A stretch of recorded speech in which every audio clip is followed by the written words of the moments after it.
It's very rare for the United States to have a capable ally. Israel is capable. The so-called big powers of NATO themselves, with these huge populations of 80 million, 60 million, 55 million, they don't have the air capability that tiny Israel does. And right now, they are fighting side by side with us, and those 300 planes are being used every day to take out the ability of the Iranians to do what? Fund the people who've killed Americans and make sure they do not send missiles toward Europe. We have a very strong ally in Israel. We have some unreliable allies in our formal alliance. We should remember that before we start making accusations that the Jews or the Israelis are pulling the strings of American diplomacy and military decision-making.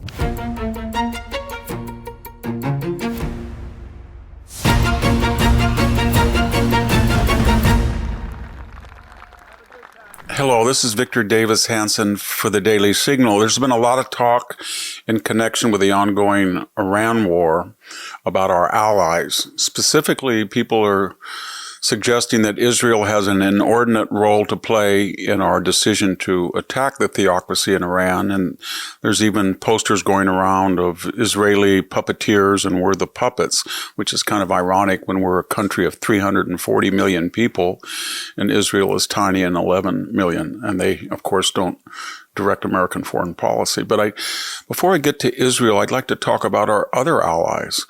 Here we are, in an existential fight with Iran. And remember, it's a 47-year war. They have attacked our embassies in Beirut, Kenya, Tanzania. They blew up our Marines, 241 deaths in Beirut. Khobar Towers, they killed people. They've sent assassination teams all over the world, killed a lot of Jewish people in Argentina. They tried to kill former National Security Advisor John Bolton, former Secretary of State Mike Pompeo, Donald Trump. It's not true that they only killed 600 Americans with shape charges. I think most people in the military that were acquainted with that, it's more like 1,500, and thousands were maimed. And it was not just in Iraq, it was also in Afghanistan. In other words, they sent shaped charges into the hands of Islamic militants who used them in a variety of ways, specifically IEDs, to kill Americans. That went unanswered as well. They've taken hostages. They killed 41 Americans, their surrogates Hamas did on October 7th. Of the 1,200 Israelis that were butchered, men, women, older people, 41 were American citizens. I could go on, but we've been in a 47-year war with this country since its birth in 1979. And remember, it was birthed on one fact. It took over the American embassy and took our diplomatic personnel as hostages. That was never really replied to. And now they have bragged in the negotiations. They had an out. Just don't make a bomb. Don't keep giving $50 million a year to a month to Hezbollah, $50 million to Hamas, or $50 million to the Houthis. Just don't do that. And they wouldn't do it. So here we are in a war, and now we're blaming many people in the United States, Israel, as the instigator. But I like to talk, as I said, about our other allies. First, Spain has already announced that we could not use the NATO base near Gibraltar, a key base that governs traffic in and out of the Mediterranean. We cannot use it for operations against Iran. In other words, they're saying that we don't want any part in this war, and you, the United States, cannot use this base, which is supposed to be for NATO operations. And NATO has been on the record of criticizing Iran and saying it should denuclearize. This is kind of ironic. Spain did the same thing. If you remember, in 1986, it told Ronald Reagan, if you're going to hit Libya, you cannot fly over our territory from bases in England. I think it cost them about 2,500. France did the same thing. Can't fly over the Iberian Peninsula, 2,500-mile detour for us to do that. They've been very vocal that they will not meet their 5% armament. They have I don't think they've quite met the 2% unless they did it recently. Then we turn to France. France has already said from the very beginning that this was a dangerous war and basically wanted no part in it. The most surprising, though, is the United Kingdom. The United Kingdom, under Prime Minister Starmer, has said that they cannot use that key base for long-range bomber operations in Diego Garcia in the Indian Ocean. England has always allowed us to do that, but they said we can only use it for defensive operations. What does that mean? What does it mean when you fly into Iran to stop them from shooting missiles at the Emirates or Israel? That's an offensive operation? It was incoherent. And then, in addition, it decided it would keep away from, it wouldn't really weigh in. And then when it had a base in Cyprus that was hit, or was going to be hit, targeted, then all of a sudden the UK said, well, we'll send one destroyer, but we're not even able to send it for the weekend because we don't want to pay overtime pay.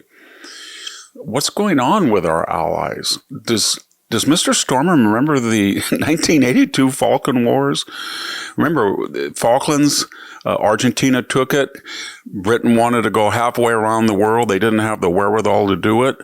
We didn't really want to offend an Argentine, even though there was a dictatorship in Latin America. We were trying to create a solidarity in our backyard. The dictatorship in Argentina was reprehensible, but not as reprehensible as the Iranian dictatorship. And what did we do? Al Haig, our Secretary of State, said we should triangulate. Reagan said no. Give them 2 million gallons of gas. They're out of gas. They'll be stranded. Give them satellite reconnaissance. Give them 200 Sidewinder missiles. Give them anything they want. If they lose a carrier, you give a United States Marine carrier and give it to them. It was just a blank check to Margaret Thatcher. Do they forget that? Because they're going to remember it, because we're not going to do that again in extremis from what they have done. Germany, well, no need to talk about Germany. Chancellor Merz was in the White House. He kind of had a hangdog look. He had a hangdog look because a week or two earlier, into a huge crowd in Germany, he was trashing the United States and Trump himself. Then we get to Israel. Besides, Israel is the only democratic consensual government in the Middle East that has been a lifelong friend of the United States, that it's provided essential intelligence to us about our enemies and the people who have been killing us, such as Hamas on October 7th and Hezbollah for 40 years. We haven't replied to them effectively. We've sent some battleship shells under Reagan. We've done a few things, but they are the ones that have taken out our enemies.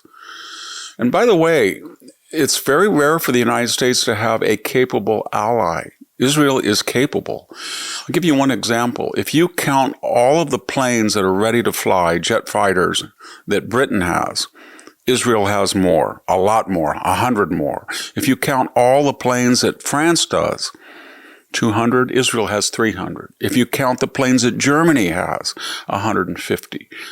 Israel has 300. What I'm getting at is the so-called big powers of NATO themselves, with these huge populations of 80 million, 60 million, 55 million, they don't have the air capability that tiny Israel does.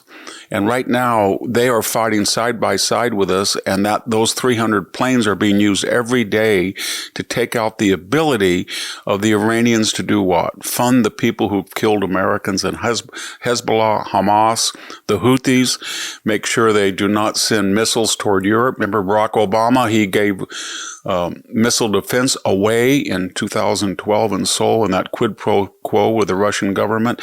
That missile defense was aimed at protecting Europe from a potential ballistic missile attack from where? Iran.